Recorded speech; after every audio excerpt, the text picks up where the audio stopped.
Purge movies coming out, so I thought it'd be a great time to talk about an opinion I've had for a while. The Purge is a great idea. Purge is a great idea. I said it. Okay, so preface, I'm not a sociopath, and I know that's gonna be hard for me to debate when I'm trying to justify a night where rich people kill the homeless for fun, but just to make it easier, so each time I make a really dark joke, it'll be followed by this. But anyways, hear me out. So what I'm gonna do is take you through the original Purge movie and pull out every positive thing and lesson the characters learned during the film. And then let's see who's the crazy person now. The movie opens up with statistics on the Purge, saying unemployment is at 1% and crime is at an all-time low. So if you aren't already a fan of killing homeless people in the streets, you probably should be now. This then followed by footage of people straight up getting their asses beat and shot and killed, which is dark, yes, but I'm sure at least one of these people deserved it. We then cut to the mainish character James Sandman learning from a call with his assistant that his division sold the most security systems out of their entire company in preparation for tonight's Purge. So yeah, boom, the night where thousands of people die brings a stimulated economy. So this is looking great. Sand Guy comes home and we're introduced to his wife, Mary, who is watching a program on TV where resident expert, Dr. Peter, says societal violence to a single evening, but the countrywide catharsis creates psychological stability by letting us... It's true because the TV said so. We then get introduced to his daughter, Zoe, and her boyfriend, whose name I don't care enough to look up. And the two apparently snuck into the house to make out and decide that instead of saying, I love you, let's growl.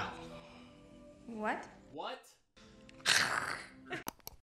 I don't know how this scene justifies the Purge, but it's like really weird. So can we ding it? Can we ding it anyways?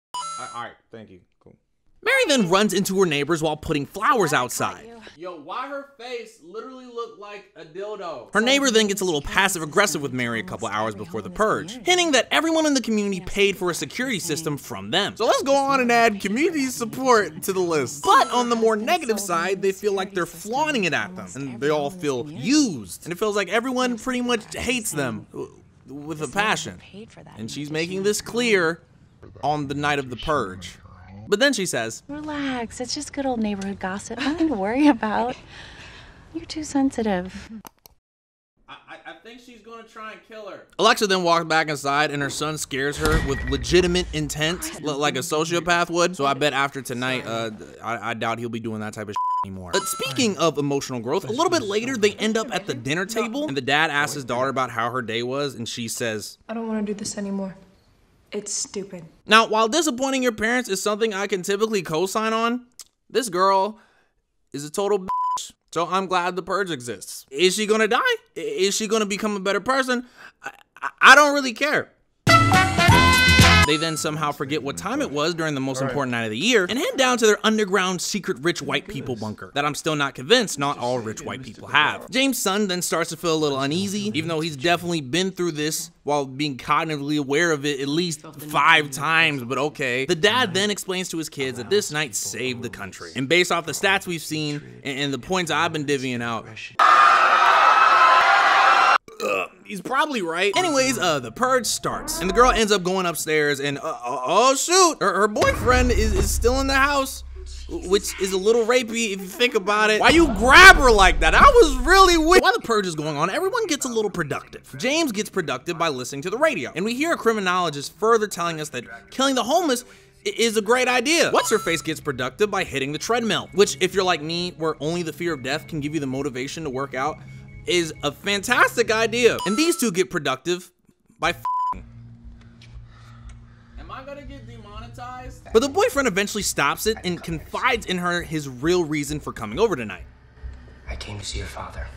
During the Purge, where people die.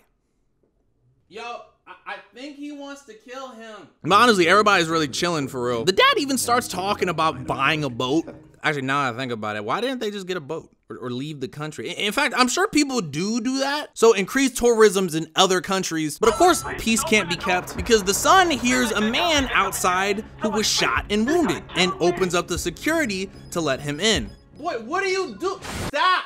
Stop! The family panics, sees the old dude in the house, and then while this confrontation is happening, the boyfriend tries to shoot the dad and misses. Then the dad fires back and hits him. And in all seriousness, that's one of the many crazy people who will die during this movie, proving that the purge is a good thing because we get to get rid of all the crazy motherfuckers in the community. So after that little kerfuffle, I really wrote kerfuffle. The black homeless dude escapes. A little bit later, the daughter confides in her mother, and they have a small moment, which, if it weren't for the purge and her now dead boyfriend being brutally shot right in front of her, couldn't have happened. Mom, I didn't know. So go ahead and add it, yeah. But if that isn't enough positive interaction going on for you, a group of Ivy League students come to the house, and they seem to be having a grand old time. So go on ahead and add one for bringing together the local youth.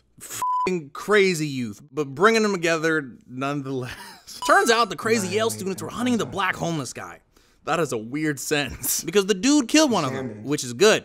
And because, well, he's a black homeless guy, which is not so good. And if they don't give him back, they'll bust down the security and kill everyone inside. You have until our So isn't that nice? Back inside the house, more purge influence lessons are being taught as a homeless black guy is assisted by Sandman's son and shows him his personal hiding place, where he learns that not all rich white people want to stab you in the pancreas. Siegfried then gets called down by the NYU students, where he learns that some rich white people do want to stab you in the pancreas. Then one of the leader's boys freaks out and he shoots him in the head.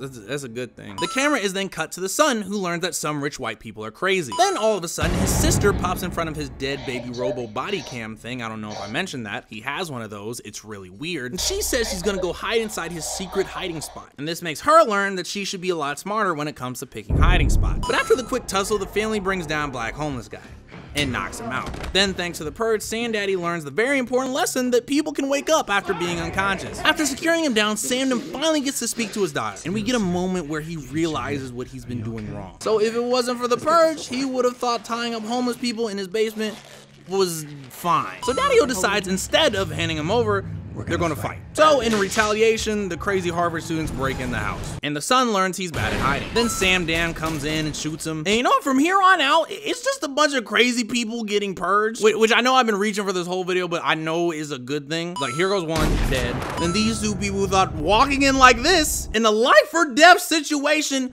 was a good idea. Boom, boom, they pushing up daisies now, so it's fine. Muerto. But then right as he's finishing up, Sandoon learns once again, some rich white people want to stab you in the pancreas. And then he gets stabbed in the pancreas. But oh man, right as things start looking bleak, the neighbors walk up and shoot two of the people outside on screen and probably whoever else is out there. So more crazy people dead. Then the neighbors come in and save the mom, where she learns she should probably buy them a cheese plate at the next boosters meeting. The neighbors end up killing Malboy, and then everyone ends up okay, except the dad.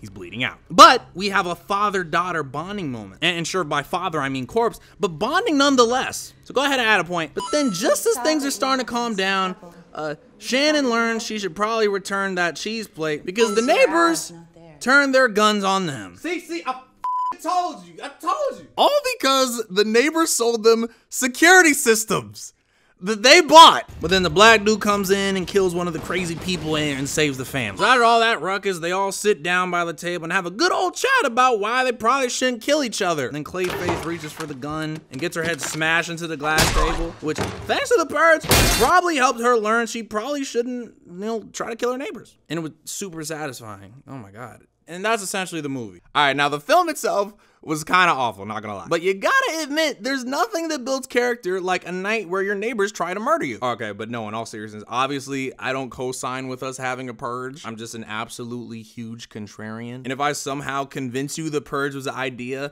please stop ideaing that. That's not a word. So if you need any real justification, there you go. What's up, y'all? What did Matt Pat say about doing these end cards and shit? Thank you guys for watching. So let me know in the comments below if y'all really understood where I was going at here, or if I was 100% off course. So yeah, let me know. As some of you know, I was at VidCon not too long ago, and I met some of you wonderful people, and it was a pleasure. It was a real pleasure. But Where do you get it? Are you getting the house? It's a mess. yes, I am getting our terribly. Oh my, are you serious? It's actually horrible, bro. Let them know what we Why live do you in. hate This yourself? squalor. Yeah, I learned a lot from VidCon, but I haven't applied it yet. I learned that I should do better end cards, but you see how that's working out, so maybe next time. But if you guys like that video, make sure to check out my last video. It's very similar to why Jurassic Park is stupid, Because it actually really is. It really is. So yeah, go check that out. That'd be really cool. But yeah, thank you guys for watching. Make sure you like, share, subscribe. Nah, I shouldn't put that. I should end my things different now because of that one panel. I can't say that anymore. Thanks for watching. See you guys next time. I gotta think of a new outro.